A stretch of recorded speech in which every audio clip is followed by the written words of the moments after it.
সুমনের বাড়ির খোঁজে এখানে আসি। তো আসে যে এই অটোওয়ালার পরিচয় পাইলাম, পাশাপাশি বাড়ি। তো অনেক হয়রানি হইতে হইল,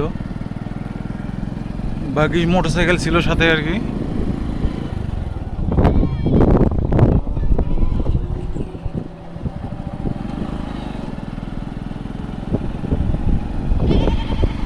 অনেক ভিতরে গ্রাম আর কি, সম্ভবত কি বলো মালিক গ্রাম।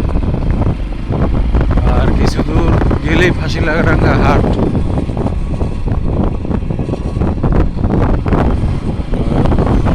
ফোন দিচ্ছে মনে হয় সুমনকে, একই বাড়ি যেহেতু।